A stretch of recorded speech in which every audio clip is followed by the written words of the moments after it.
My name is Nichole Leacock, and today I'm going to be talking about the education and prevention of at-risk women who are pregnant in Brazil and the transmission of the Zika virus, which is linked to microcephaly in newborns. So what is microcephaly?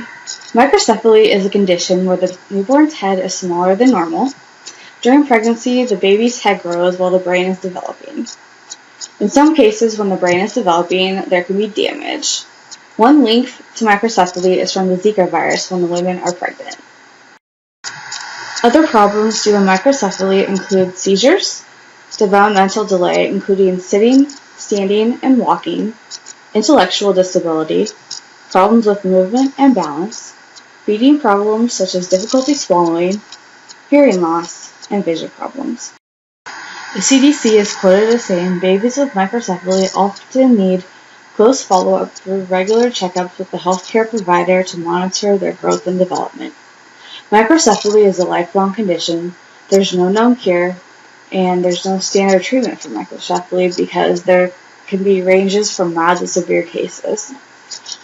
Mild microcephaly often doesn't develop into any other problem except for small head size. These babies need routine checkups to monitor their growth and development. In the case of severe microcephaly, babies' treatment need to manage their own health problems that were mentioned in my last slide. Developmental services can include speech, occupational, and physical therapies. The World Health Organization, or WHO, declared a public emergency of international concern on February 1st of 2016. They were quoted as saying, "At present, the most important protective measures are the control of mosquito populations and the prevention of mosquito bites in at-risk individuals, especially pregnant women." After the World Health Organization declared a public health emergency of international concern, in March of 2016, the scientists at the CDC published an article in the New England Journal of Medicine about their conclusion in the link between the Zika virus and microcephaly in newborns. The reason I picked this project and why it's important to me is because I feel like it will give low-income pregnant women in Brazil the educational tools and the items that they need to be helpful in the prevention and the transmission of the Zika virus. I want to protect the most vulnerable, which are the newborns, in the case of microcephaly. I feel this will also help alleviate the healthcare system from the lifelong medical care required for newborns with the microcephaly. So what is the Zika virus? The Zika virus is a mosquito-borne flavivirus that can infect humans. It was first discovered in humans as an illness in 1953. There were only a handful of cases in 50 years, and the virus became obscure. But in 2007, there was an outbreak on the island of Yap, where 5,000 out of the 6,700 people were infected. Later, in 2013, there was another outbreak on the French Polynesia, which caused 32,000 infections.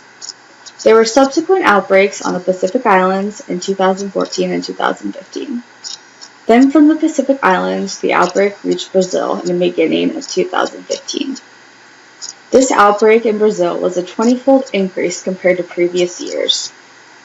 With the spread of the virus, obstetricians in Brazil noticed the increase in the cases of microcephaly. The Zika virus has now migrated to other countries like Central America and the US. There are 3 different mosquitoes that are known at this time to transmit the Zika virus.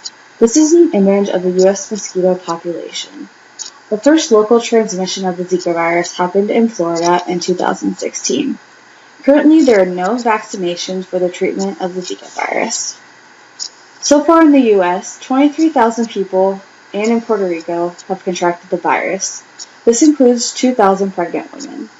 These are obviously all travel-related, but it is possible for the mosquito in the US to bite these individuals with the Zika virus and transmit it to another person, including pregnant women. The CDC estimates that 20 babies in the US and 1 baby in Puerto Rico have been born with defects related to the Zika virus from women traveling to Zika-related areas. At this date, there currently isn't a Zika virus epidemic in the US, but that's why it's important to take action now from spreading it. According to NBR, on September 28th of 2016, Congress passed legislation to fund $1.1 billion to combat the Zika virus in the U.S. This shows that preventative measures are needed to fight the Zika virus. Since the epidemic is so recent, there are no vaccines available to prevent the transmission. Currently, the University of Nebraska-Lincoln is one of the institutions who has begun research to develop a vaccine in the future.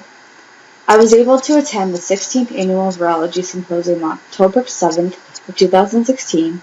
There I heard Dr. Packnick speak about the progress they've made in developing a vaccine. Unfortunately, there's still a lot of research to conduct before a viable vaccine can undergo human trials. There is no vaccine, but there are other preventative measures we can use to stop the transmission. The U.S. is already funding preventative measures, so I want to focus my attention on Brazil with my project, where the virus is most widespread. I will distribute invitations, post flyers, and send out mailings for seminars to low-income regions of Brazil for at-risk pregnant women. I will also hold free seminars for about 25 to 50 individuals who are pregnant at civic organizations and churches, and to teach them the risks of the Zika virus when pregnant, as well as preventative measures. I will also provide items like insect repellent, bed nets, standing water tabs to pregnant women in the seminars as a preventative measure to fight against Zika. These are examples of educational cards I will hand out at the seminars. The first example explains what to know about the Zika virus, including who is at risk and what the symptoms are. The Zika virus is dangerous because 80% of the people infected do not have symptoms, so they don't even know they are infected. The example 2 will show special preventative measures to take if pregnant or women are trying to become pregnant. It also outlines the preventative measures for protection. This includes wearing long-sleeved shirts and pants during the day when there are mosquitoes that carry the virus are most active, and also things such as indoor protection and repellents. This is another example including that the mosquitoes that carry the Zika virus are most aggressive during the day, as well as other preventative items to prevent the spread of Zika. I will add 3 items to my pregnancy kit. The first item is a bed net. This is used to protect women while they sleep. It can also be reused by other women who are pregnant after the first woman's baby is born. The second item is insect repellent. You want to look for a repellent with active ingredients including DEET, picaridin, IR3535, oil of lemon eucalyptus, and paramethanediol. The last item is the standing water treatment tabs. These can be put into standing water to kill the larvae and reduce the mosquito population.